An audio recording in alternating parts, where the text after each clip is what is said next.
ਸਤਿ ਸ਼੍ਰੀ ਅਕਾਲ। ਤੁਸੀਂ ਜੁੜੇ ਹੋਏ ਹੋ ਪੰਜਾਬੀ ਰੇਡੀਓ ਯੂਐਸਏ ਦੇ ਨਾਲ ਤੇ ਮੈਂ ਹਾਂ ਪ੍ਰਵੀਨ ਸ਼ਰਮਾ ਲੈ ਕੇ ਹਾਜ਼ਰ ਹਾਂ ਪ੍ਰੋਗਰਾਮ ਖਬਰ ਤੇ ਨਜ਼ਰ।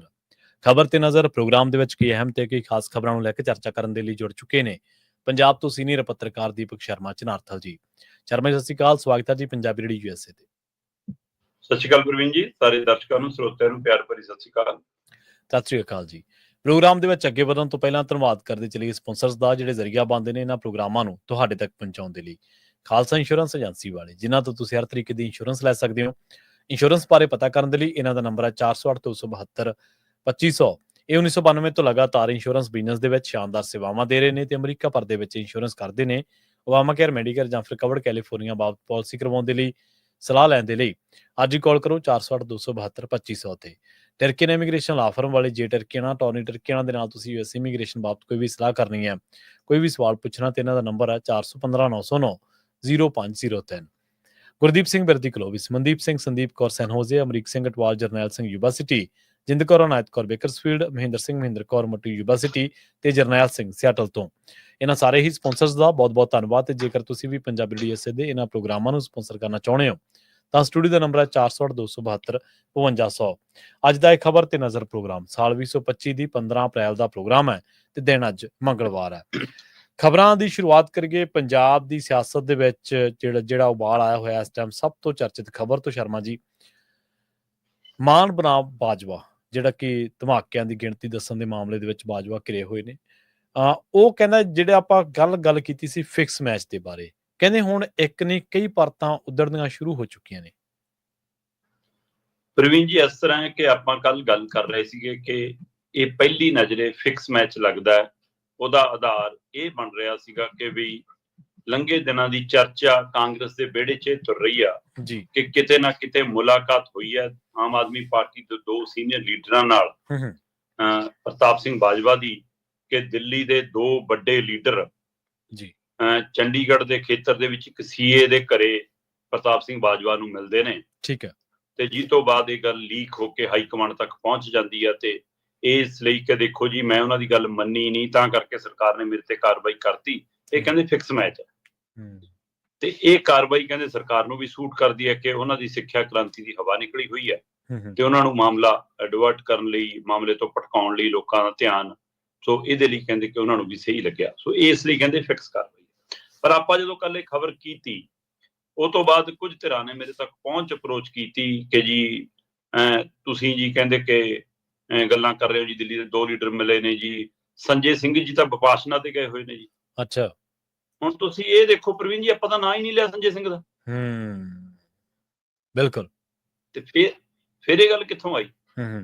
ਫਿਰ ਉਹਨਾਂ ਨੂੰ ਕੀ ਪਤਾ ਕਿ ਹਾਂ ਇਹ ਦੋ ਲੀਡਰਾਂ ਚ ਸੰਜੇ ਸਿੰਘ ਦੀ ਗੱਲ ਕਰਦੇ ਆ। ਪਰ ਇਹ ਗੱਲ ਦਰੁਸਤ ਹੈ, ਸੰਜੇ ਸਿੰਘ ਵਿਪਾਸ਼ਨਾ ਚ ਗਏ ਹੋਣਗੇ, ਹੋ ਸਕਦਾ ਕੱਲ ਰਾਤ ਪਰਤੇ ਜਾਂ ਅੱਜ ਪਰਤਣਾ ਉਹਨਾਂ ਨੇ। ਜੀ।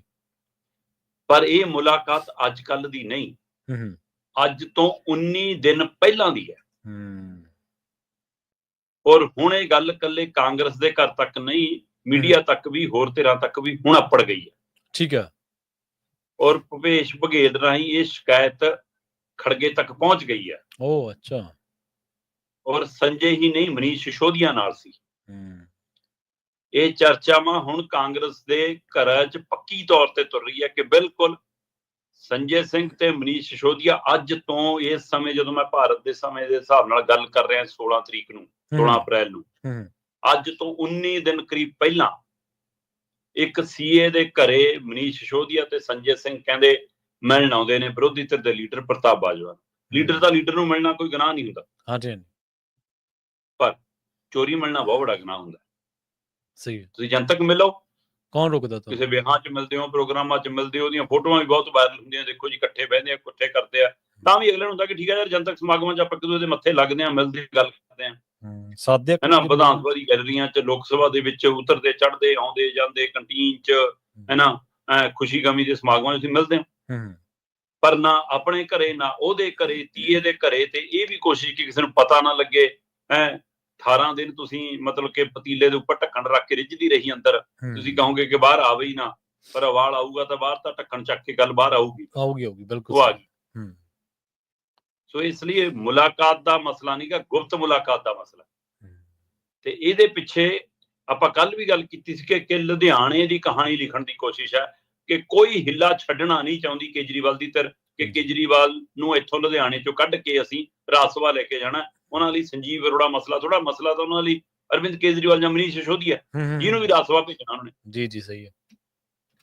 ਪਰ ਜੇਕਰ ਇਹ ਨੇੜੇ ਤੇੜੇ ਨਾ ਹੁੰਦੀ ਗੱਲ ਕੋਈ, ਜੇਕਰ ਇਹ ਪਰਤ ਨਾ ਉਧੜੀ ਹੁੰਦੀ ਤਾਂ ਫਿਰ ਉਹ ਦੂਸਰੀ ਪਰਤ ਸਾਹਮਣੇ ਨਾ ਆਉਂਦੀ। ਮੈਂ ਕੱਲ ਵੀ ਗੱਲ ਕੀਤੀ ਸੀ ਕਿ ਭਾਰਤ ਭੂਸ਼ਣ ਆਸ਼ੂ ਜਿਹੜਾ ਉਮੀਦਵਾਰ ਹੈ, ਉਹ ਉਮੀਦਵਾਰ ਕਿਸੇ ਨਾਲ ਨਾਰਾਜ਼ਗੀ ਨਹੀਂ ਪਾਲਦਾ ਹੁੰਦਾ। ਜਦੋਂ ਉਮੀਦਵਾਰ ਹੋਵੇ ਸਹੀ ਹੈ, ਉਸ ਸਮੇਂ ਤਾਂ ਨਾਰਾਜ਼ ਹੋਇਆ ਨੂੰ ਵੀ ਉਹ ਮਨਾਉਣ ਜਾਂਦਾ ਮਿਹਨਤ ਤਰਲਾ ਕਰਦਾ, ਤੇ ਉਹ ਕਹਿੰਦਾ ਕਿ ਚਾਹੇ ਕੋਈ ਛੋਟਾ ਚਾਹੇ ਕੋਈ ਬੜਾ, ਜਿਹੜਾ ਵੀ ਆ ਜਾਵੇ ਬਾਈ ਮੇਰੇ ਲਈ ਤਾਂ ਸਹਾਈ ਹੈ।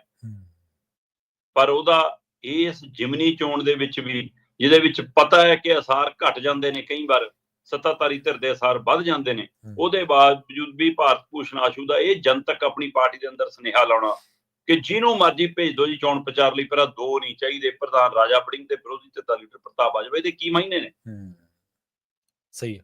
ਸੋ ਇਸ ਲਈ ਇਹ ਲੁਕੋ ਲੈਣ, ਇਹ ਕੁਛ ਕਰ ਲੈਣ, ਇਹ ਪਰਤਾਂ ਜਗ ਜਾਹਰ ਨੇ। ਕਿ ਇੱਧਰ ਦੀ ਮੁਲਾਕਾਤ ਜਦੋਂ ਲੀਕ ਹੋਈ ਤਦ ਲੱਗਾ ਕਿ ਮੇਰੀ ਕੁਰਸੀ ਨਾ ਹਿੱਲ ਜਵੇ, ਮੇਰੇ ਆਗੂ ਹੋਣ ਦੇ ਨਾਤੇ ਮੇਰੇ ਤੇ ਕੋਈ ਅਸਰ ਨਾ ਪੈ ਜਾਵੇ, ਤਾਂ ਇਹ ਦਿਖਾਉਣ ਦੀ ਕੋਸ਼ਿਸ਼ ਹੈ ਕਿ ਦੇਖੋ ਜੀ ਮੈਨੂੰ ਤਾਂ ਸਰਕਾਰ ਟੰਗਣ ਨੂੰ ਫਿਰਦੀ ਹੈ, ਮੈਂ ਇਹਨਾਂ ਦੀ ਜੇ ਗੱਲ ਮੰਨ ਲਈ ਹੁੰਦੀ ਫਿਰ ਮੇਰੇ ਤੇ ਇੰਨੀ ਸਖਤ ਕਾਰਵਾਈ ਹੈ ਨਾ। ਦੂਸਰੇ ਪਾਸੇ ਉਹਨਾਂ ਲਈ ਇਹ ਸਹਾਈ ਹੋ ਗਿਆ ਕਿ ਹਾਂ ਭਾਈ ਚਲੋ ਜੀ, ਹੁਣ ਮੈਨੂੰ ਨਹੀਂ ਪਤਾ ਇਹਦਾ ਅੱਗੇ ਜਾ ਕੇ ਅਸਰ ਕੀ ਹੋਣਾ, ਕਿਹੜੀ ਪਾਰਟੀ ਤੇ ਕੀ ਅਸਰ ਪੈਣਾ। ਉਹਨਾਂ ਦੀ ਸਿੱਖਿਆ ਕ੍ਰਾਂਤੀ, ਪੱਥਰ ਕ੍ਰਾਂਤੀ ਟਕੀ ਗਈ ਤੇ ਇਹਦੀ ਇਹ ਮੁਲਾਕਾਤ ਟਕੀ ਗਈ, ਤੇ ਹੁਣ ਚਰਚੇ ਹੀ ਚਰਚੇ ਕਿ ਲਓ ਜੀ ਵਿਰੋਧੀ ਧਿਰ ਦੇ ਲੀਡਰ ਨੂੰ ਟੰਗਣ ਦੀ ਕੋਸ਼ਿਸ਼ ਹੈ ਜੀ। ਵੈਸੇ ਸਵਾਲ ਤਾਂ ਰਹਿਣਾ ਸੱਤਾਧਾਰੀ ਧਿਰ ਤੇ, ਇਹ ਸਵਾਲ ਹਮੇਸ਼ਾ ਰਹਿਣਾ ਕਿ ਭਾਈ ਤੁਸੀਂ ਕਹਿੰਦੇ ਹੋ ਬੱਤੀਆਂ ਦੀ ਜਾਣਕਾਰੀ ਸਾਨੂੰ ਹੈ ਨਹੀਂ, ਪ੍ਰਤਾਪ ਸਿੰਘ ਬਾਜਵਾ ਨੂੰ ਕਿਵੇਂ ਹੈ, ਤੇ ਪਰ ਸੱਤਾਧਾਰੀ ਧਿਰ ਨੂੰ ਤਾਂ 18 ਦੀ ਵੀ ਜਾਣਕਾਰੀ ਨਹੀਂ ਸੀ, ਜਿਹੜੇ ਫਟ ਗਏ। ਬਿਲਕੁਲ ਸਹੀ ਹੈ, ਬਿਲਕੁਲ। ਫਿਰ ਜੇ ਜਾਣਕਾਰੀ ਹੁੰਦੀ ਉਹ ਫਟਦੇ ਥੋੜਾ। ਸੋ ਇਸ ਲਈ ਤੁਹਾਡੀ ਜਾਣਕਾਰੀ ਦਾ ਜਨਾਜ਼ਾ ਨਿਕਲਿਆ ਹੋਇਆ ਹੈ ਨਾ, ਪਰ ਇਹ ਫਿਕਸ ਮੈਚ ਤਾਂ ਵੀ ਇਹਦੀਆਂ ਪਰਤਾਂ ਉਧੜ ਗਈਆਂ। ਜੀ ਬਿਲਕੁਲ। ਤੇ ਨਾਲ ਇੱਕ ਗੱਲ ਇਹ ਵੀ ਹੈ ਨਾ ਸ਼ਰਮਾ ਜੀ, ਕਿ ਜਦੋਂ ਮੰਨ ਲਓ ਸਿਆਸਤ ਦੇ ਵਿੱਚ ਕੋਈ ਵੀ ਚੀਜ਼ ਵਾਪਰੀ ਹੈ ਜਿਹੜੀ ਕਿਸੇ ਸਿਆਸਤਦਾਨ ਦੇ ਨਾਲ ਤਾਲੁਕਾਤ ਰੱਖਦੀ ਹੈ, ਉਹ ਕਦੇ ਪੁਰਾਣੀ ਨਹੀਂ ਹੁੰਦੀ। ਆਪਾਂ ਨੂੰ ਪਤਾ ਕਿੱਡੇ ਵੱਡੇ ਸਕੈਂਡਲ, ਕਿੱਡੇ ਵੱਡੇ ਕਾਂਡ ਵੋਟਾਂ ਵੇਲੇ, ਜਾਂ ਜਦੋਂ ਬੰਦਾ ਕਿਸੇ ਤਰੀਕੇ ਦੇ ਨਾਲ ਅੱਗੇ ਵੱਧਦਾ ਜਾਂ ਉਹਨੂੰ ਕੋਈ ਵੱਡੀ ਉਪਾਧੀ ਅਹੁਦਾ ਦਿੱਤਾ ਜਾਂਦਾ, ਜ਼ਿੰਮੇਵਾਰੀ ਦਿੱਤੀ ਜਾਂਦੀ, ਤਾਂ ਉਦੋਂ ਮੂਹਰੇ ਆ ਜਾਂਦੀਆਂ ਨੇ ਚੀਜ਼ਾਂ। ਉਹ ਪ੍ਰਤਾਪ ਸਿੰਘ ਬਾਜਵਾ ਨੇ ਕ੍ਰੈਡੀਬਿਲਿਟੀ ਉਦੋਂ ਵੀ ਡਾਊਨ ਕੀਤੀ ਸੀ ਆਪਦੀ, ਜਦੋਂ ਇਹਨਾਂ ਨੇ ਕਿਹਾ ਸੀ 32 MLA ਮੇਰੇ ਸੰਪਰਕ ਦੇ ਵਿੱਚ ਆ, ਵੀ 32 ਤੇ 18-50 ਹੋ ਗਏ, ਫਿਰ ਕਿਹੜਾ ਤੁਹਾਡੀ ਸਰਕਾਰ ਬਣ ਰਹੀ ਹੈ। ਤੇ ਅੱਜ ਤੱਕ ਤੁਸੀਂ ਤਾਂ ਵੀ ਉਹ ਤੋਂ ਬਾਅਦ ਸੁਖਜਿੰਦਰ ਰੰਧਾਵਾ ਨੇ ਹਵਾ ਕੱਢਤੀ ਸੀ, ਕਹਿੰਦਾ ਉਹ ਜੁਮਲਾ ਸੀ। ਹਾਂਜੀ, ਉਹ ਜੁਮਲਾ ਸੀ। ਹਾਂਜੀ ਬਿਲਕੁਲ। ਇਸੇ ਹੀ ਪ੍ਰਕਰਨ ਦੇ ਵਿੱਚੋਂ ਨਿਕਲੇ ਇੱਕ ਹੋਰ ਐਪੀਸੋਡ ਨੂੰ ਆਪਾਂ ਵਿਚਾਰੀਏ, ਉਹਦੇ ਤੇ ਚਰਚਾ ਕਰੀਏ। ਕਾਂਗਰਸ ਕਾਟੋ ਕਲੇਸ਼ ਦਾ ਸ਼ਿਕਾਰ, ਪਾਟੋ ਧਾੜ ਦਾ ਸ਼ਿਕਾਰ, ਗਰੁੱਪਿਜ਼ਮ ਇੱਥੇ ਬਹੁਤ ਜ਼ਿਆਦਾ, ਜਿੰਨਾ ਕਹਿ ਲਓ ਨਹੀਂ ਹੈ। ਬਾਜਵਾ ਉੱਤੇ ਕਹਿੰਦੇ ਜਿਹੜੀ ਇਹ ਪੁਲਿਸੀਆ ਕਾਰਵਾਈ ਹੋਈ ਹੈ, ਇਹਨੇ ਖਿਲਰੇ ਕਾਂਗਰਸੀ ਇਕੱਠੇ ਕਰਤੇ। ਪ੍ਰਵੀਨ ਜੀ, ਇਸ ਪੱਖ ਤੋਂ ਜੇ ਬਚਣਾ ਹੋਵੇ ਜੀ ਤਾਂ ਪਹਿਲੇ ਦਿਨ ਜਦੋਂ ਇਹ ਕਾਰਵਾਈ ਦੀ ਖਬਰ ਆਉਂਦੀ ਹੈ, ਜਦੋਂ ਮੁੱਖ ਮੰਤਰੀ ਸਾਹਿਬ ਬਿਆਨ ਦਿੰਦੇ ਨੇ ਕਿ ਵੀ ਜਾਂ ਤਾਂ ਦੱਸ ਦੋ, ਨਹੀਂ ਫਿਰ ਅੰਦਰ ਜਾਣ ਲਈ ਤਿਆਰ ਰਹੋ, ਹੁਣ ਵਕੀਲ ਲੱਭਦੇ ਫਿਰਦੇ ਹੋ, ਜੇ ਉਹ ਹੈ ਨਾ, ਉਸ ਦਿਨ ਇਹ ਲੱਗਿਆ ਕਿ ਸਰਕਾਰ ਦਾ ਹੱਥ ਉੱਪਰ ਜਾ ਰਿਹਾ, ਇੰਜ ਹੋ ਰਿਹਾ ਸਰਕਾਰ ਨੂੰ, ਲੈ ਵੀ ਸਰਕਾਰ ਨੇ ਕਾਰਵਾਈ ਕਰਕੇ ਹੋਰ ਕਿੰਨਿਆਂ ਦੇ ਮੂੰਹ ਬੰਦ ਕਰਾ ਦੇਣੇ ਕਿ ਕੋਈ ਬੋਲੇ ਹੀ ਨਾ, ਬਾਈ ਕੋਈ ਪੁੱਛੇ ਹੀ ਨਾ। ਜੀ ਬਿਲਕੁਲ। ਫੜਨੇ ਤਾਂ ਤੁਸੀਂ ਗ੍ਰਨੇਡ ਵਾਲੇ ਸੀ ਜਿਨ੍ਹਾਂ ਨੇ ਸਿੱਟੇ ਨੇ, ਹੈ ਨਾ, ਫੜ ਰਹੇ ਹੋ ਤੁਸੀਂ ਇਹ ਗੱਲ ਬੋਲਣ ਵਾਲਿਆਂ ਨੂੰ, ਤੁਸੀਂ ਕਿੱਧਰ ਨੂੰ ਜਾ ਰਹੇ ਹੋ? ਤੁਸੀਂ ਉਲਟਾ ਪੁੱਛੋ ਪ੍ਰਤਾਪ ਬਾਜਵਾ ਜੀ, ਆਓ ਦੱਸੋ ਜੇ ਤੁਹਾਡੇ ਕੋਲ ਜਾਣਕਾਰੀ, ਆਪਾਂ ਇਹਦੇ ਤੇ ਕਾਰਵਾਈ ਕਰੀਏ। ਬਿਲਕੁਲ। ਜੇ ਇਹ ਆਪਾਂ ਇਸ ਗੱਲ ਨੂੰ ਸੱਚੇ ਮੰਨ ਲਈਏ ਕਿ ਇਦਾਂ ਹੀ ਹੈ, ਤਾਂ ਫਿਰ ਉਹਦੇ ਹਿਸਾਬ ਨਾਲ ਤੁਹਾਨੂੰ ਉਹਦੀ ਹੈਲਪ ਲੈਣੀ ਚਾਹੀਦੀ ਸੀ। ਪਰ ਉਸ ਦਿਨ ਲੱਗਾ ਕਿ ਸਰਕਾਰ ਨੇ ਵੀ ਲੈ ਵੀ ਰਗੜਤਾ, ਵੀ ਪ੍ਰਤਾਪ ਬਾਜਵਾ ਤਾਂ ਕਾਰਵਾਈ ਕਰਤੀ ਵੀ, ਹੈ ਨਾ। ਆਮ ਆਦਮੀ ਪਾਰਟੀ ਨੂੰ ਲੱਗਿਆ ਵੀ ਲੈ ਵੀ ਗੱਲ ਬਣ ਗਈ, ਤੇ ਉਹਨਾਂ ਨੂੰ ਇਹ ਵੀ ਲੱਗਿਆ ਕਿ ਆਪਣੀ ਸਿੱਖਿਆ ਕ੍ਰਾਂਤੀ ਟੱਕ ਹੋ ਗਈ। ਪਰ ਕੱਲ ਦਾ ਦਿਨ ਛੁਪਣ ਤੱਕ ਇੰਜ ਲੱਗਾ ਕਿ ਲੈ ਵੀ ਇਹ ਤਾਂ ਉਲਟੀ ਬਾਜੀ ਪੈ ਗਈ। ਸੱਤਾਧਾਰੀ ਧਿਰ ਇਸ ਨੂੰ ਹੁਣ ਸੈਲਫ ਗੋਲ ਵਜੋਂ ਵੀ ਦੇਖ ਰਹੀ ਹੈ ਕਿ ਕਿਤੇ ਇਹ ਤਾਂ ਨਹੀਂ ਕਿ ਅਸੀਂ ਪ੍ਰਤਾਪ ਬਾਜਵੇ ਨੂੰ ਬੜਾ ਕਰ ਬੈਠੇ, ਕਾਂਗਰਸ ਨੂੰ ਇਕਜੁੱਟ ਕਰ ਬੈਠੇ। ਕਿਉਂਕਿ ਇਹ ਜਿਹੜੀ ਆਪਾਂ ਫਿਕਸ ਮੈਚ ਦੀਆਂ ਗੱਲਾਂ ਜਾਂ ਮੁਲਾਕਾਤ ਦੀਆਂ ਗੱਲਾਂ ਜਾਂ ਇਹ ਜੀਆਂ, ਇਹ ਫੇਰ ਵੀ ਕਲੀਅਰ ਤੱਕ ਰਹਿ ਜਾਂਦੀਆਂ, ਜਿੰਨਾ ਮਰਜ਼ੀ ਮੀਡੀਆ ਚ ਆ ਜਾਵੇ, ਜਿੰਨਾ ਮਰਜ਼ੀ ਉਹ ਆ ਜਾਵੇ। ਥੱਲੇ ਵਾਲੀ ਧਿਰ ਨੂੰ ਤਾਂ ਦ੍ਰਿਸ਼ ਦਿਖ ਰਿਹਾ ਕਿ ਲੈ ਵੀ ਬਾਜਵੇ ਨੂੰ ਥਾਣੇ ਸੱਦ ਲਿਆ, ਬਾਜਵੇ ਨੂੰ ਵਕੀਲ ਕਰਨਾ ਪੈ ਗਿਆ, ਬਾਜਵਾ ਹਾਈ ਕੋਰਟ ਚਲਾ ਗਿਆ, ਲੈ ਵੀ ਬਾਹਰ ਧਰਨਾ ਲੱਗ ਗਿਆ, ਥਾਣੇ ਚ ਇਕੱਠ ਹੋ ਗਿਆ। ਮੈਂ ਕੱਲ 1.5 ਘੰਟਾ ਬਿਤਾ ਕੇ ਆਇਆ, ਉਸ ਧਰਨੇ ਨੂੰ ਦੇਖ ਕੇ ਆਇਆ ਮੈਂ, ਮੇਰੇ ਨਾਲ ਕਈ ਪੱਤਰਕਾਰ ਸਾਥੀ ਸੀ, ਮਤਲਬ ਉੱਥੇ ਇਕੱਠ ਭਰਮਾ ਦਿਖ ਰਿਹਾ ਕਿ ਲੈ ਵੀ ਰਾਤ ਤੱਕ 7:30-8 ਵਜੇ ਤੱਕ ਇੰਨਾ ਇਕੱਠ ਹੈ, ਕਿਉਂਕਿ 5-5.5 ਘੰਟੇ ਤੋਂ ਬਾਅਦ ਛੱਡਿਆ ਉਹਨੂੰ। ਛੱਡਿਆ ਕਦਾ ਅੰਦਰ ਇੱਕੋ ਸਵਾਲ ਸੀ ਕਿ ਦੱਸੋ ਜੀ ਸੋਰਸ ਕੀ ਹੈ, ਉਹਨੇ ਕਹਿਣਾ ਮੈਂ ਸੋਰਸ ਨਹੀਂ ਦੱਸਣਾ। ਠੀਕ ਹੈ ਜੀ, ਆ ਮੰਜਾ ਪਿਆ ਬਹਿ ਜਾਓ, ਕੂਲਰ ਲੱਗਿਆ ਜੀ ਬੈਠੋ, ਅੱਛਾ ਨਹੀਂ ਫੋਨ ਆ ਗਿਆ, ਚਲੋ ਜੀ ਅੰਦਰ ਵਾਲੇ ਕਮਰੇ ਚ ਆ ਜਾਓ, ਏਸੀ ਵਾਲੇ ਚ ਆ ਜਾਓ ਜਨਾਬ, ਸੋ ਅੰਦਰ ਵਾਲੇ ਚ ਆਰਾਮ ਕਰੋ। ਉਹਨਾਂ ਨੇ 5 ਘੰਟੇ ਆਰਾਮ ਕੀਤਾ, 5.5 ਘੰਟੇ ਦੀ ਪੁੱਛਗਿੱਛ ਚੋਂ, ਤੇ ਬਾਹਰ ਇਹ ਤਰਲੋ ਮੱਛੀ ਹੋ ਰਹੀ ਸੀ, ਪਸੀਨੋ ਪਸੀਨੀ ਹੋ ਰਹੀ ਸੀ, ਗਲੇ ਬਿਠਾ ਲਏ ਸੀ ਰਾਜਾ ਵੜਿੰਗ ਹੋਰਾਂ ਦਾ। ਸੋ ਇਸ ਲਈ ਇਹ ਸਾਰੀ ਪ੍ਰਕਿਰਿਆ ਦੇ ਵਿੱਚ ਥੱਲੇ ਦਿਖਦਾ ਕਿ ਲੈ ਵੀ ਇਹ ਤਾਂ ਉਲਟੀ ਬਾਜੀ ਪੈ ਗਈ। ਔਰ ਉਲਟੀ ਬਾਜੀ ਦਾ ਇੱਕ ਪਹਿਲੂ ਇਹ ਆ ਕਿ ਕਾਂਗਰਸ ਖਿਲਰੀ ਹੋਈ ਆ ਪੰਜਾਬ 'ਚ। ਸਭ ਤੋਂ ਵੱਧ ਧੜਿਆਂ 'ਚ ਜੇ ਕੋਈ ਵੰਡੀ ਤੇਰਾ ਤਾਂ ਅਕਾਲੀ ਦਲ ਦੇ ਬਰਾਬਰ ਜੇ ਕੋਈ ਤੁਰੀ ਆਉਂਦੀ ਹੈ ਇਸ ਤਰ੍ਹਾਂ ਵੰਡ ਦੀ ਸ਼ਿਕਾਰ, ਤਾਂ ਉਹ ਕਾਂਗਰਸ ਹੈ। ਇਸ ਤਰ੍ਹਾਂ ਇੱਕ ਧਿਰ ਹੋ ਕੇ, ਇੱਕ ਝੰਡੇ ਥੱਲੇ, ਇੱਕ ਚੋਣ ਨਿਸ਼ਾਨ ਥੱਲੇ ਇਕੱਠੇ ਹੋ ਕੇ ਵੀ ਉਹਨਾਂ ਨਾਲ ਵੱਧ ਖਿਲ ਰਹੇ ਨੇ ਅਕਾਲੀਆਂ ਨਾਲ। ਜੀ ਜੀ ਸਹੀ ਹੈ। ਜਿੰਨੇ ਮੂੰਹ ਓਨੇ ਪ੍ਰਧਾਨ ਤੇ ਓਨੇ ਹੀ ਮੁੱਖ ਮੰਤਰੀ ਦੇ ਦਾਅਵੇਦਾਰ। ਪਰ ਇਸ ਘਟਨਾਕ੍ਰਮ ਨੇ ਉਹਨਾਂ ਨੂੰ ਮੋਹਾਲੀ ਆਉਣ ਲਈ ਮਜਬੂਰ ਕੀਤਾ, ਚਾਹੇ ਉਹ ਮੀਡੀਆ 'ਚ ਸ਼ਕਲ ਦਿਖਾਉਣ ਲਈ, ਚਾਹੇ ਹਾਈ ਕਮਾਂਡ ਨੂੰ ਸ਼ਕਲ ਦਿਖਾਉਣ ਲਈ, ਚਾਹੇ ਸ਼ਰਮੋ ਸ਼ਰਮੀ ਕਿਉਂ ਵੀ ਚੱਲ ਗਿਆ, ਨਾ ਚੱਲ ਗਿਆ, ਲਗਭਗ ਸਾਰੇ ਆਏ। ਭਾਰਤ ਭੂਸ਼ਣ ਆਸ਼ੂ ਨੂੰ ਜੇ ਮੈਂ ਪਰੇ ਰੱਖ ਦਵਾਂ, ਉਹ ਤੋਂ ਬਿਨਾਂ ਲਗਭਗ ਸਾਰੇ ਦਿਖੇ। ਅੱਛਾ। ਤੇ ਉਹ ਉਹਨਾਂ ਦੇ ਵਿੱਚੋਂ ਬਹੁਤੇ 5 ਵਜੇ ਤੱਕ ਬੈਠੇ ਰਹੇ ਤੇ ਬਾਕੀ ਸਾਰੇ ਰਾਤ 8 ਵਜੇ ਤੱਕ ਬੈਠੇ ਰਹੇ। ਹੁਣ ਇਸ ਤਰ੍ਹਾਂ ਇਹ ਲੱਗਦਾ ਕਿ ਇਹ ਕਾਰਵਾਈ ਨਾਲ ਮਾਨ ਸਰਕਾਰ ਨੇ ਖਿਲਰੀ ਕਾਂਗਰਸ ਨੂੰ ਇਕਜੁੱਟ ਹੋਣ ਦਾ ਮੌਕਾ ਦਿੱਤਾ। ਜੀ ਜੀ। ਬੈਠੇ ਬਿਠਾਏ ਜਿਹੜੇ ਜਿਨ੍ਹਾਂ ਕੋਲ ਕੋਈ ਧਰਨੇ ਦਾ ਪ੍ਰੋਗਰਾਮ ਨਹੀਂ ਸੀ, ਕੋਈ ਏਜੰਡਾ ਨਹੀਂ ਸੀ, ਕੋਈ ਰੈਲੀ ਮੁਜ਼ਾਹਰਾ ਨਹੀਂ ਸੀ, ਉਹਨਾਂ ਨੂੰ ਬੈਠਿਆਂ ਬੈਠੇ ਇੱਕ ਏਜੰਡਾ ਦਿੱਤਾ। ਹੁਣ ਬਲਾਕ ਪੱਧਰ ਤੇ ਵੀ, ਜ਼ਿਲ੍ਹਾ ਪੱਧਰ ਤੇ ਵੀ, ਸਟੇਟ ਪੱਧਰ ਤੇ ਵੀ ਧਰਨੇ ਲੱਗ ਰਹੇ ਨੇ ਸਰਕਾਰ ਦੀ ਘੇਰਾਬੰਦੀ ਹੋ। ਸਹੀ ਹੈ। ਇਹ ਦ੍ਰਿਸ਼ ਪੈਦਾ ਹੁੰਦਾ ਜੀ। ਪਰ ਜੇ ਹੁਣ ਤੁਸੀਂ ਧਰਨੇ ਨੂੰ ਨੇੜੇ ਤੋਂ ਬਾਚਿਆ ਤਾਂ ਪ੍ਰਵੀਨ ਜੀ ਉੱਥੇ ਇਕੱਠ ਦਿਖ ਰਿਹਾ ਸੀਗਾ ਕਿ ਲੈ ਵੀ 300-400 ਬੰਦਾ ਤੁਰਿਆ ਫਿਰਦਾ ਰਾਤ ਨੂੰ ਵੀ 7:30-8 ਵਜੇ ਤੱਕ। ਮੈਂ ਗੌਰ ਨਾਲ ਦੇਖਿਆ ਕਿ ਉਹਦੇ ਵਿੱਚ 100 ਦੇ ਕਰੀਬ ਤਾਂ ਪੱਤਰਕਾਰ ਭਾਈਚਾਰਾ ਸੀ ਤੇ ਉਹਦੇ ਵਿੱਚ 150-200 ਪੁਲਿਸ ਵਾਲੇ ਤੁਰੇ ਫਿਰਦੇ ਸੀ। ਕਾਂਗਰਸੀ ਕਿੰਨੇ ਰਹਿ ਗਏ ਫਿਰ? 30-40 ਉਹਦੇ ਵਿੱਚ CID ਵਾਲੇ ਸੀ, 20-25 ਤਮਾਸ਼ਬੀਨ ਸੀ। ਜੇ ਮੈਂ ਇਹ ਸਾਰੀ ਕਾਰਵਾਈ 200-250 ਕੱਢ ਵੀ ਦੇਵਾਂ ਤਾਂ 100-125 ਕਾਂਗਰਸੀ ਸੀ ਮਸਾਂ। ਜੀ ਜੀ। ਤੇ 100-125 ਕਾਂਗਰਸੀਆਂ ਚੋਂ ਵੀ 90 ਲੀਡਰੇ ਸੀ, ਕੋਈ ਸਾਬਕਾ, ਕੋਈ ਮੌਜੂਦਾ, ਕੋਈ ਚੇਅਰਮੈਨ, ਕੋਈ ਪ੍ਰਧਾਨ ਜ਼ਿਲ੍ਹੇ ਪੱਧਰ ਦਾ। ਸੋ ਲੈ ਦੇ ਕੇ ਲੀਡਰੇ ਸੀ। ਵਰਕਰ ਕਿੱਥੇ ਆ ਜੀ? ਤੁਹਾਡੀ ਪਾਰਟੀ ਦਾ ਵਿਰੋਧੀ ਧਿਰ ਦਾ ਲੀਡਰ ਅਗਲਿਆਂ ਨੇ ਥਾਣੇ 'ਚ 4.5-5 ਘੰਟੇ ਨੂੜ ਕੇ ਬਿਠਾਇਆ ਹੋਵੇ ਤੇ ਸਵੇਰ ਤੁਹਾਨੂੰ ਪਤਾ ਕਿ ਅੱਜ ਜਾਣਾ ਹੈ, ਜੇ ਘੰਟੇ 'ਚ ਬਾਹਰ ਨਹੀਂ ਆ ਰਿਹਾ ਤਾਂ ਸਾਰੇ ਪੰਜਾਬ ਤੋਂ ਮੋਹਾਲੀ ਆਉਣ ਨੂੰ ਕਿੰਨਾ ਕੁ ਟਾਈਮ ਲੱਗਦਾ? ਮੋਹਾਲੀ ਵਾਲੇ ਨਹੀਂ ਆਏ। ਬਲਬੀਰ ਸਿੱਧੂ ਕਹਿੰਦਾ ਮੈਂ ਕਿਉਂ ਆਪਣੀ એનર્ਜੀ ਵੇਸਟ ਕਰਨੀ, ਆਪਾਂ ਕੀ ਲੋੜ ਆਪਣੇ ਬੰਦਿਆਂ ਨੂੰ ਤਰਲੋ ਮੱਛੀ ਹੋਣਾ, ਪਸੀਨਾ ਕਰਾਉਣਾ, ਰਹਿਣ ਦੋ, ਜਦੋਂ ਲੋੜ ਹੋਊਗੀ ਘੱਟ ਕਰ ਲਾਂਗੇ। ਸਹੀ ਹੈ। ਸੋ ਘੱਟੋ ਘੱਟ ਰੋਪੜ, ਮੋਹਾਲੀ, ਪਟਿਆਲਾ, ਕੁਰਾਲੀ, ਫਤਿਹਗੜ੍ਹ ਸਾਹਿਬ, ਖੰਨਾ, ਲੁਧਿਆਣਾ, ਇਹ ਤਾਂ ਸਾਰੇ ਇੱਥੇ ਬੈਠੇ ਹੁੰਦੇ। ਸਹੀ ਹੈ। ਸੋ ਨਹੀਂ ਦਿਖੀ। ਸੋ ਇਸ ਲਈ ਇਹ ਮੀਡੀਆ ਦੇ ਹਵਾਲੇ ਨਾਲ ਇਕੱਠ ਹੋ ਸਕਦਾ, ਪਰ ਜਦੋਂ ਧਰਾਤਲ ਤੇ ਨਜ਼ਰ ਮਾਰ ਕੇ ਦੇਖੋਗੇ ਤਾਂ ਇਕੱਠ ਕੁਛ ਨਹੀਂ ਸੀ। ਹਾਂ, ਦੂਸਰੇ ਪਾਸੇ ਬਰਾਬਰ ਆਮ ਆਦਮੀ ਪਾਰਟੀ ਨੇ ਸਟੇਜ ਸੂਜ ਲਾ ਕੇ ਵਧੀਆ ਚੰਗਾ ਧਰਨਾ ਲਾਇਆ ਜੀ। ਅੱਛਾ। ਮਤਲਬ ਸੱਤਾਧਾਰੀ ਧਿਰ ਵੀ ਇਸ ਮਸਲੇ ਤੇ ਧਰਨਾ ਲਾ ਰਹੀ ਹੈ ਜੀ ਕਿ ਇਨਸਾਫ ਦਿਵਾਓ ਜੀ, ਵਿਰੋਧੀ ਧਿਰ ਦਾ ਲੀਡਰ ਕਹਿ ਰਿਹਾ ਜੀ ਉਹ ਭਾਈ ਤੁਸੀਂ ਤਾਂ ਜੰਮੇ ਵੀ ਧਰਨੇ ਚੋਂ, ਤੁਹਾਡਾ ਤਾਂ ਦਿੱਲੀ ਵਾਲਾ ਮੁੱਖ ਮੰਤਰੀ ਵੀ ਰਜਾਈ ਲੈ ਕੇ ਫੁੱਟਪਾਥ ਤੇ ਪੈ ਜਾਂਦਾ ਸੀ, ਇਸ ਲਈ ਤੁਹਾਨੂੰ ਤਾਂ ਡਰਾਮੇ ਕਰਨ ਦੀ ਆਦਤ ਹੈ। ਕਮਾਲ ਹੈ। ਮਤਲਬ ਪੰਜਾਬ ਆਮ ਆਦਮੀ ਪਾਰਟੀ ਦਾ ਪ੍ਰਧਾਨ ਕਹਿੰਦਾ ਜੀ ਕੰਨ ਫੜ ਕੇ ਮਾਫੀ ਮੰਗੇ ਪ੍ਰਤਾਪ ਬਾਜਵਾ ਜੀ, ਤੇ ਪ੍ਰਤਾਪ ਬਾਜਵਾ ਕਹਿੰਦਾ ਕੋਈ ਗੱਲ ਨਹੀਂ, ਤੂੰ ਕਰ ਲੈ ਜਲਦੀਆਂ, ਜੇ ਅਸੀਂ ਜਿਉਂਦੇ ਰਹਿ ਗਏ ਮਾਨ ਤੈਨੂੰ ਵੀ ਛੱਡਦੇ ਨਹੀਂਗੇ, ਤੂੰ ਵੀ ਤਿਆਰ ਰਹੀ।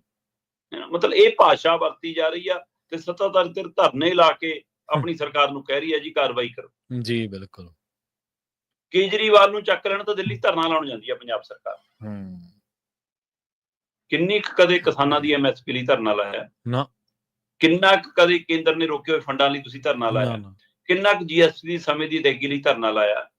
ਆ ਵਿਰੋਧੀ ਧਿਰ ਨੂੰ ਪੁੱਛ ਲਓ ਕਿ ਪੰਜਾਬ ਸਰਕਾਰ ਮੂਹਰੇ, ਕਾਂਗਰਸੀਆਂ ਨੂੰ ਪੁੱਛੀਏ ਪੰਜਾਬ ਸਰਕਾਰ ਦੇ ਮੂਹਰੇ ਤੁਸੀਂ ਕਦੋਂ ਪੰਜਾਬ ਦੇ ਹੱਕ ਹਕੂਕ ਲਈ ਧਰਨਾ ਲਾਇਆ? ਤੁਸੀਂ ਤਾਂ ਗਲੇ ਚੋਂ ਬੋਲ ਹੀ ਨਿਕਲਦਾ, ਤੁਹਾਨੂੰ ਡਰ ਲੱਗਣ ਲੱਗ ਜਾਂਦਾ ਇਸੇ ਗੱਲਾਂ ਲਈ ਕਿ ਕੱਲ ਨੂੰ ਜੇ ਸੈਂਟਰ ਖਿਲਾਫ ਬੋਲਾਂਗੇ ਤਾਂ ED ਆ ਜਾਊਗੀ, ਇਨਕਮ ਟੈਕਸ ਆ ਜਾਊਗਾ, ਪੰਜਾਬ ਸਰਕਾਰ ਬੋਲਾਂਗੇ ਤਾਂ ਵਿਜੀਲੈਂਸ ਆ ਜਾਊਗੀ। ਸੋ ਇਸ ਡਰ ਕਾਰਨ ਤੁਸੀਂ ਨਾ ਵਿਰੋਧੀ ਧਿਰ ਕੁੱਸ ਕੇ ਸੱਤਾਧਾਰੀ ਧਿਰ ਮੂਹਰੇ, ਨਾ ਸੱਤਾਧਾਰੀ ਧਿਰ ਕੁੱਸ ਕੇ ਦਿੱਲੀ ਵਾਲਿਆਂ ਮੂਹਰੇ, ਤੇ ਨਤੀਜਾ ਪੰਜਾਬ ਆਪਣਾ ਸਿਰ ਆਪੇ ਗੁੰਦਦਾ ਫਿਰੀ ਜਾਂਦਾ। ਸਹੀ ਹੈ ਜੀ। ਨਾਲੇ ਵਰਕਰ ਤਾਂ ਸ਼ਰਮਾ ਜੀ ਤਾਂ ਖੜਨਗੇ ਨਾ ਇਹਨਾਂ ਪਾਰਟੀਆਂ ਦੇ ਲੀਡਰਾਂ ਦੇ ਨਾਲ ਜੇ ਕਿਤੇ ਉੱਥੇ ਜਾ ਕੇ ਖੜਦੇ ਹੋਣ।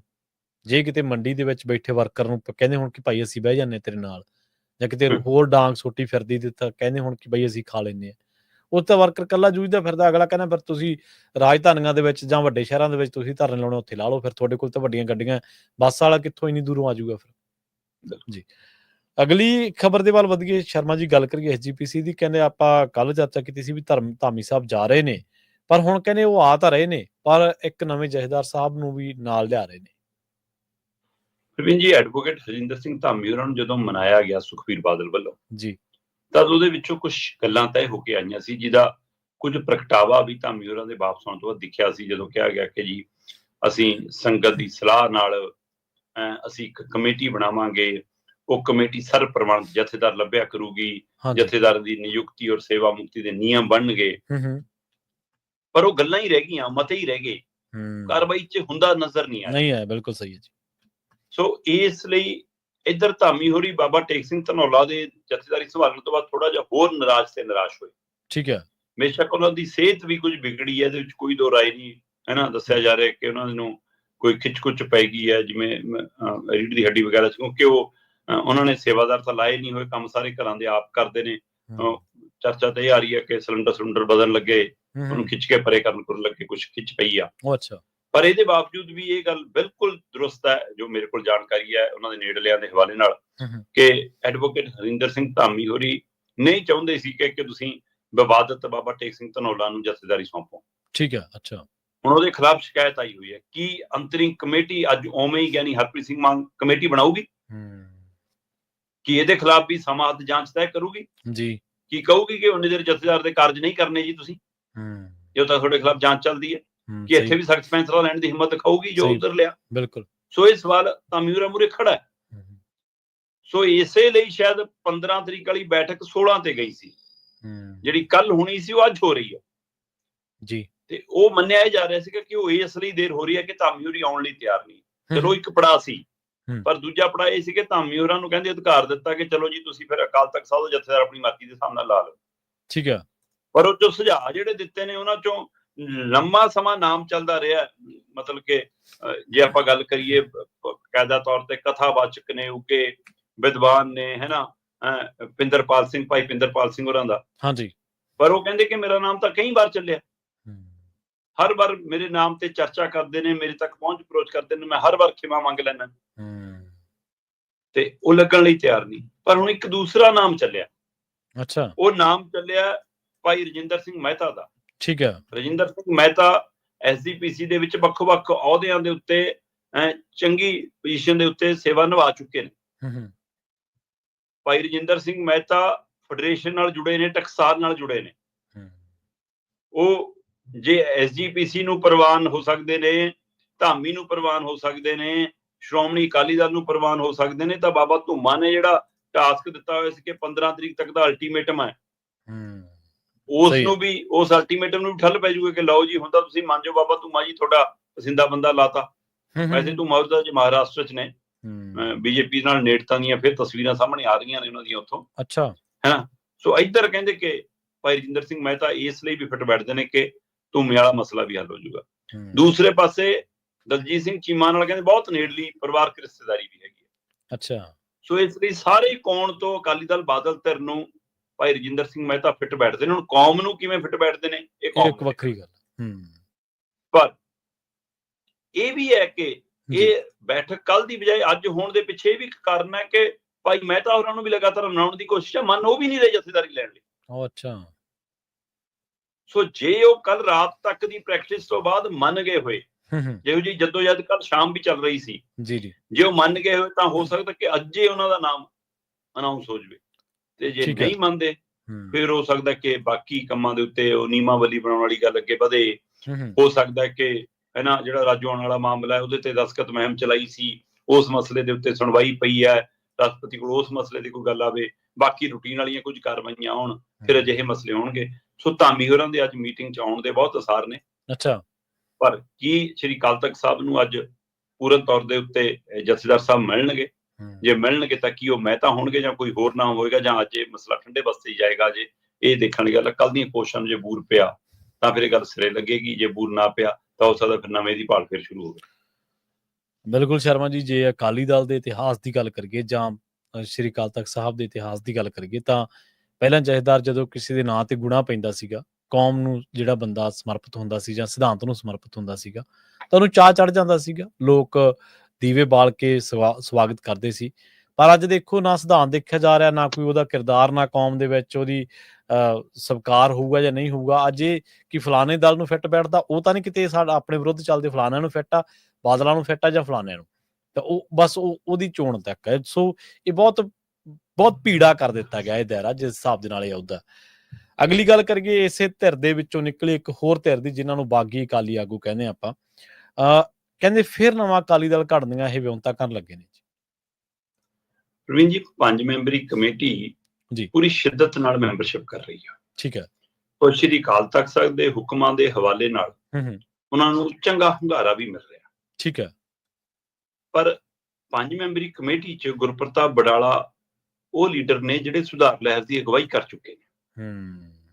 ਉਹਨਾਂ ਦਾ ਇੱਕ ਮੀਡੀਆ ਨਾਲ ਗੱਲਬਾਤ ਦਾ ਸਿਲਸਿਲਾ ਤੇ ਉਸੇ ਤਰ੍ਹਾਂ ਦਾ ਬਿਲਕੁਲ ਮਿਲਦਾ ਜੁਲਦਾ ਸਿਲਸਿਲਾ ਬੀਬੀ ਜਗੀਰ ਕੌਰ ਦਾ ਹੁਣ ਜਨਤਕ। ਠੀਕ ਹੈ ਜੀ।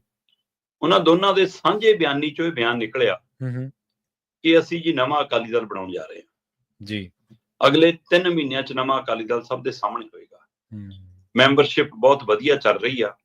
ਠੀਕ ਹੈ। ਅਸੀਂ ਜੀ ਪਿੰਡਾਂ 'ਚ ਜਾ ਕੇ, ਗੁਰੂ ਘਰਾਂ ਦੇ ਵਿੱਚ ਇਕੱਤਰਤਾ ਕਰਕੇ, ਸ਼ਹਿਰਾਂ 'ਚ ਕਸਬਿਆਂ 'ਚ ਇਕੱਠ ਕਰਕੇ ਅਸੀਂ ਵੈਬ ਪੋਰਟਲ ਰਾਹੀਂ ਜੀ ਪੂਰਾ ਕਰ ਰਹੇ ਹਾਂ ਤੇ ਅਸੀਂ 3 ਮਹੀਨਿਆਂ 'ਚ ਨਵਾਂ ਅਕਾਲੀ ਦਲ ਸੁਰਜੀਤ ਕਰ ਦਾਂਗੇ। ਤੇ ਅਸੀਂ ਸੰਵਿਧਾਨ ਵੀ ਨਵਾਂ ਘੜਨਾ ਸ਼ੁਰੂ ਕਰ ਦਿੱਤਾ। ਅਸੀਂ ਇੱਕ ਪ੍ਰਾਈਵੇਟ ਕੰਪਨੀ ਵੀ ਹਾਇਰ ਕਰ ਲਈ, ਜਿਹੜੀ ਪਿੰਡ ਪੱਧਰ ਤੇ, ਸ਼ਹਿਰ ਪੱਧਰ ਤੇ, ਮਹੱਲਾ ਪੱਧਰ ਤੇ ਇਕਾਈਆਂ ਦਾ ਸੰਗਠਨ ਕਰਨ ਦੇ ਲਈ, ਉਹਨਾਂ ਤੱਕ ਸਾਡੀ ਗੱਲ ਪਹੁੰਚਾਉਣ ਦੇ ਲਈ ਕੰਮ ਕਰ ਰਹੀ। ਜਿਵੇਂ ਪ੍ਰਾਈਵੇਟ ਕੰਪਨੀ ਆ ਪ੍ਰਸ਼ਾਂਤ, ਉਹ ਪਹਿਲਾਂ ਕਿਹੜਾ ਚੱਲਦਾ ਸੀਗਾ ਜਿਹਨੂੰ ਹਨਾ ਕਈ ਸਰਕਾਰਾਂ ਨੇ ਹਾਇਰ ਕੀਤਾ। ਹਾਂਜੀ ਹਾਂਜੀ। ਠੀਕ ਹੈ ਨਾ, ਉਸ ਤਰ੍ਹਾਂ ਦਾ ਮਤਲਬ ਕਿ ਇੱਕ ਕੰਪਨੀ ਅਸੀਂ ਹਾਇਰ ਕਰ ਲਈ ਹੈ। ਇਹ ਗੱਲਾਂ ਨਿਕਲ ਗਈਆਂ। ਠੀਕ ਹੈ। ਹੁਣ ਇਹਦਾ ਮਤਲਬ ਤੁਸੀਂ ਸ਼੍ਰੀ ਅਕਾਲ ਤਖਤ ਸਾਹਿਬ ਦੇ ਹੁਕਮਾਂ ਅਨੁਸਾਰ ਜਿਹੜੀ 5 ਮੈਂਬਰੀ ਕਮੇਟੀ ਕਹਿੰਦੀ ਅਸੀਂ ਤਾਂ ਭਰਤੀ ਕਰ ਰਹੇ ਹਾਂ ਜੀ, ਤੁਸੀਂ ਉਸ ਭਰਤੀ 'ਚੋਂ ਆਪਣੀ ਸੁਧਾਰ ਲਹਿਰ ਵਾਲੀ ਕਿਤੇ ਕੱਢਣ ਨੂੰ ਫਿਰਦੇ ਹੋ। ਫਿਰ ਤਾਂ ਤੁਸੀਂ ਆਪਣੇ ਆਪ ਨੂੰ ਪੇਸ਼ ਕਰ ਰਹੇ ਹੋ ਨਾ। ਫਿਰ ਤਾਂ ਤੁਸੀਂ ਉਹ ਲੀਡਰ ਬੀਬੀ ਜਗੀਰ ਕੌਰ ਹੋਰੀ ਨੇ, ਤਾਂ ਫਿਰ ਚੰਦੂ ਮਾਜਰੇ ਹੋਰੀ ਵੀ ਨੇ, ਫਿਰ ਰੱਖੜਾ ਵੀ ਹੈ। ਫਿਰ ਇਹਦਾ ਮਤਲਬ ਫਿਰ ਫਰਕ ਕੀ ਹੈ? ਉਧਰ ਸੁਖਬੀਰ ਚੁਣਨੇ ਤੇ ਇੱਧਰ ਤੁਸੀਂ ਆਪਣੇ ਆਪ ਨੂੰ ਚੁਣਨ ਨੂੰ ਫਿਰਦੇ। ਸਹੀ ਹੈ। ਸੋ ਇਸ ਲਈ ਫਿਰ ਮਨਸ਼ਾ ਤਾਂ ਬਦਲੀ ਹੋਣੀ। ਫਿਰ ਉਸ ਸੰਗਤ ਦੀ ਪ੍ਰਵਾਨਤਾ ਇੱਥੇ ਕਿੱਥੇ ਜੇ ਉਧਰ ਡੈਲੀਗੇਟ ਅਗਲੇ ਨੇ ਆਪਣੀ ਮਰਜ਼ੀ ਦੇ ਚੁਣ ਲਏ ਤੇ ਆਪ ਹੁਣ ਅੰਤਰੀ ਕਮੇਟੀ ਚੁਣਨੀ, ਫਿਰ ਤੁਸੀਂ ਵੀ ਉਹੀ ਕੁਝ ਕਰਨ ਜਾ ਰਹੇ ਹੋ। ਜੇ ਤੁਸੀਂ ਤੈਅ ਹੀ ਕਰ ਲਿਆ ਕਿ ਅਸੀਂ ਇਹਦੇ ਵਿੱਚੋਂ ਆਪਣੀ ਪਾਰਟੀ ਕੱਢਣੀ ਹੈ ਜੀ। ਸਹੀ ਹੈ। ਪਰ ਇਸ ਗੱਲ ਤੇ ਅਜੇ ਵੀ ਮਨਪ੍ਰੀਤ ਇਆਲੀ ਨਹੀਂ ਆਏ। ਠੀਕ ਹੈ। ਮਨਪ੍ਰੀਤ ਇਆਲੀ ਨੇ ਇਹ ਸਾਰੇ ਬਿਆਨੀ ਤੋਂ ਬਾਅਦ ਫਿਰ ਸਪਸ਼ਟ ਕੀਤਾ ਕਿ 5 ਮੈਂਬਰੀ ਕਮੇਟੀ ਦਾ ਕੰਮ ਕੋਈ ਅਕਾਲੀ ਦਲ ਖੜਾ ਕਰਨਾ ਨਹੀਂ ਆ। ਠੀਕ ਹੈ। 5 ਮੈਂਬਰੀ ਕਮੇਟੀ ਦਾ ਅਕਾਲ ਤਖਤ ਸਾਹਿਬ ਦੇ ਹੁਕਮਾਂ ਅਨੁਸਾਰ ਭਰਤੀ ਪ੍ਰਕਿਰਿਆ ਮੁਕੰਮਲ ਕਰਕੇ ਸੌਂਪਣਾ ਹੈ। ਉਸ ਤੋਂ ਬਾਅਦ ਉਹਦੇ ਵਿੱਚੋਂ ਡੈਲੀਗੇਟ ਚੁਣੇ ਜਾਣ, ਡੈਲੀਗੇਟ ਆਪਣੇ ਪੱਧਰ ਤੇ ਫਿਰ ਲੀਡਰ ਚੁਣਨ, ਉਹ ਲੀਡਰ ਫਿਰ ਆਪਣਾ ਲੀਡਰ ਚੁਣੇ, ਫਿਰ ਪਾਰਟੀ ਉੱਚੋਂ ਜਨਮੇ। ਸੋ ਇਹ ਅਜੇ ਵਿਰੋਧਾਭਾਸ ਹੈਗਾ ਜੀ। ਕੋਈ ਸ਼ੱਕ ਨਹੀਂ, ਲੋਕ ਮਨਪ੍ਰੀਤ ਇਆਲੀ ਚੋਂ ਵੀ ਲੀਡਰ ਲੱਭ ਰਹੇ ਨੇ। ਕੋਈ ਸ਼ੱਕ ਨਹੀਂ, ਲੋਕ ਗਿਆਨੀ ਹਰਪ੍ਰੀਤ ਸਿੰਘ ਚੋਂ ਵੀ ਲੀਡਰ ਲੱਭ ਰਹੇ ਨੇ। ਕੋਈ ਸ਼ੱਕ ਨਹੀਂ, ਲੋਕ ਗੁਰਪ੍ਰਤਾਪ ਬਡਾਲਾ ਨੂੰ, ਇਕਬਾਲ ਸਿੰਘ ਝੁੰਦਾ ਨੂੰ ਵੀ ਸੱਚ ਦੀ ਤਕੜੀ 'ਚ ਤੋਲ ਰਹੇ ਨੇ। ਪਰ ਜਿਹੜੀ ਧਿਰ ਜਗੀਰ ਕੌਰ, ਚੰਦੂ ਮਾਜਰਾ, ਇਹਨਾਂ ਧਿਰਾਂ ਦੇ ਨੇੜੇ ਜਾਂਦੀ ਦਿਖੂਗੀ, ਹੋ ਸਕਦਾ ਕਿ ਫਿਰ ਸਿੱਖ ਵੋਟ ਜਾਂ ਉਹ ਅਕਾਲੀ ਪਰਿਵਾਰ ਫਿਰ ਪਛਾਣ ਜਾਣਗੇ। ਭਾਈ ਫਿਰ ਇਹਦੇ ਨਾਲ ਉਧਰ ਚੱਲ ਜੀਏ, ਫਿਰ ਉਹ ਚੰਗੇ ਨੇ ਤੁਹਾਡੇ ਨਾਲੋਂ। ਜੇ ਉਹ ਨੰਗੇ ਚਿੱਟੇ ਹੋ ਕੇ ਤਾਂ ਕਹਿ ਰਹੇ ਨੇ ਕਿ ਅਸੀਂ ਉਹ ਕਰਨਾ ਸਾਰਾ ਕੁਝ, ਤੁਸੀਂ ਤਾਂ ਲੁੱਕ ਕੇ ਕਰ ਰਹੇ ਹੋ, ਫਿਰ ਤੁਸੀਂ ਤਾਂ ਆੜ ਲੈ ਕੇ ਕਰ ਰਹੇ ਹੋ। ਸੋ ਇਸ ਲਈ ਇਹ 5 ਮੈਂਬਰੀ ਕਮੇਟੀ ਦੀ ਭਰਤੀ ਨੂੰ ਵੀ ਕਿਤੇ ਇਹ ਬਿਆਨੀ ਢਾਹ ਤਾਂ ਨਹੀਂ ਲਾਊਗੀ। ਜੀ ਜੀ ਜੀ। ਕਿਤੇ ਇੱਥੇ ਅੰਦਰ ਵੀ ਨਵੀਂ ਖਿਚੜੀ ਤਾਂ ਨਹੀਂ ਪੱਕ ਰਹੀ। ਇਹ ਸਵਾਲ ਖੜਾ ਹੋ ਗਿਆ। ਔਰ ਜਿਹੋ ਜੀ ਬਿਆਨੀ ਆਈ ਹੈ ਉਹਦੇ ਵਿੱਚੋਂ ਇਹਦਾ ਮਤਲਬ ਇਹ ਹੈ ਕਿ ਸੁਧਾਰ ਲਹਿਰ ਵਾਲੇ ਆਪਣੇ ਆਪ ਨੂੰ ਫਿਰ ਸਥਾਪਿਤ ਲੀਡਰ ਵਜੋਂ ਪੇਸ਼ ਕਰਨ ਦੀ ਤਿਆਰੀ 'ਚ ਨੇ। ਤੇ ਪਰ ਇਆਲੀ ਇਸ ਗੱਲ ਨੂੰ ਅਜੇ ਵੀ ਕੱਟ ਰਹੇ ਨੇ। ਹੋ ਸਕਦਾ ਕਿਉਂਕਿ ਇਆਲੀ ਨੇ ਤਾਂ ਕਿਸੇ ਸਮੇਂ ਸਿਆਸਤ ਤੋਂ ਕਿਨਾਰਾ ਕਰਨ ਦਾ ਮਨ ਬਣਾ ਲਿਆ ਸੀ। ਉਹ ਕਹਿੰਦੇ ਮੈਂ ਤਾਂ ਅਕਾਲ ਤਖਤ ਸਾਹਿਬ ਦੇ ਹੁਕਮਾਂ ਦਾ ਵਧੀਆ ਸੇਵਾ ਕਰ ਰਿਹਾ। ਹੋ ਸਕਦਾ ਉਹ 'ਚੋਂ ਲੀਡਰ ਦੇਖਣ ਨੂੰ, ਹੋ ਸਕਦਾ ਪਰੀ ਹੋ ਜਾਵੇ, ਪਰ ਇਹ ਵੀ ਹੋ ਸਕਦਾ ਕਿ ਉਹੀ ਲੀਡਰ ਬਣ ਕੇ ਉੱਭਰੇ। ਜੀ ਜੀ ਬਿਲਕੁਲ। ਤੇ ਜਾਂਦੇ ਜਾਂਦੇ ਗੱਲ ਕਰੀਏ ਈਡੀ ਦੀ, ਕਹਿੰਦੇ ਰਾਹੁਲ ਗਾਂਧੀ ਤੋਂ ਲੈ ਕੇ ਮੋਹਾਲੀ ਤੱਕ ਸਾਰੇ ਪਾਸੇ ਈਡੀ ਹੋਈ ਪਈ ਹੈ ਜੀ। ਹਾਂ ਬਿਲਕੁਲ ਪ੍ਰਵੀਨ ਜੀ, ਕੱਲ ਦਾ ਦਿਨ ਤੁਸੀਂ ਜੇ ਕਹੋ ਤਾਂ ਭਾਰਤ ਦੇ ਵਿੱਚ ਈਡੀ ਦੇ ਨਾਮ ਕਰ ਸਕਦੇ ਹੋ। ਉਹ ਜਿਹੜਾ ਉਹ ਨੈਸ਼ਨਲ ਹੈਡਲ ਕੇਸ ਵਾਲਾ ਮਾਮਲਾ ਹੈ, ਉਹਦੇ ਵਿੱਚ ਸੋਨੀਆ, ਈਡੀ ਵੱਲੋਂ ਸੋਨੀਆ ਤੇ ਰਾਹੁਲ ਗਾਂਧੀ ਨੂੰ ਮਤਲਬ ਕਿ ਹੈ ਨਾ ਦੁਆਰਾ ਉਹ ਕੀਤੀ ਗਈ ਹੈ ਕਾਰਵਾਈ, ਉਹਨਾਂ ਤੇ ਸਾਰਾ ਕੁਛ।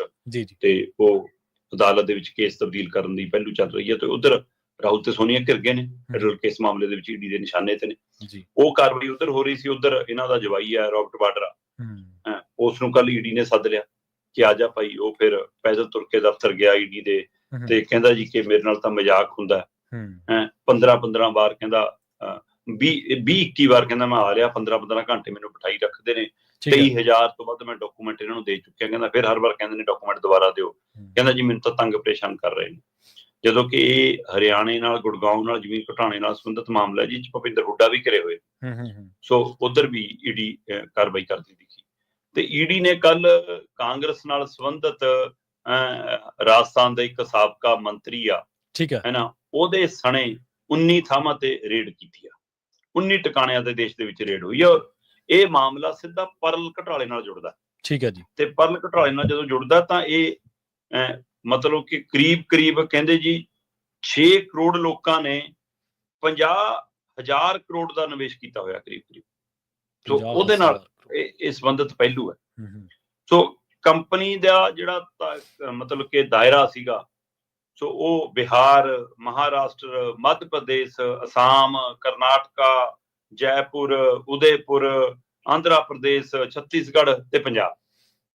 ਸੋ ਇਸ ਲਈ ਕੱਲ ਇਹਨਾਂ ਸਾਰੇ ਪਰਲ ਕੰਪਨੀ ਦੇ ਇਹਨਾਂ ਤਾਰਾਂ ਨੂੰ ਦੇਖਦਿਆਂ ਹੋਇਆਂ ਰਾਜਸਥਾਨ ਦੇ ਸਾਬਕਾ ਮੰਤਰੀ ਹੈ ਜੀ, ਹੈ ਨਾ, ਪ੍ਰਤਾਪ ਖਾਚਰਿਆਵਾਸ ਜੀ, ਹੈ ਨਾ, ਇਹਦੇ ਸਣੇ 19 ਥਾਵਾਂ ਤੇ ਛਾਪੇਮਾਰੀ ਹੋਈ ਹੈ, ਜਿਨ੍ਹਾਂ 'ਚ ਆਮ ਆਦਮੀ ਪਾਰਟੀ ਦਾ ਵੱਡਾ ਇੰਡਸਟਰੀਲਿਸਟ ਜਾਂ ਵੱਡਾ ਜਿਹੜੇ ਮਕਾਨ ਮਕੂਨ ਜੇ ਘਰ ਘੁਰ ਜੇ ਬਣਾਉਣ ਵਾਲਾ ਹੁੰਦਾ ਕਾਰੋਬਾਰ, ਉਹਦੇ ਨਾਲ ਸੰਬੰਧਿਤ MLA ਕੁਲਵੰਤ ਸਿੰਘ ਜੀ, ਸੋ ਉਹਦੇ ਵੀ ਘਰੇ ਰੇਡ ਪਈ ਆ।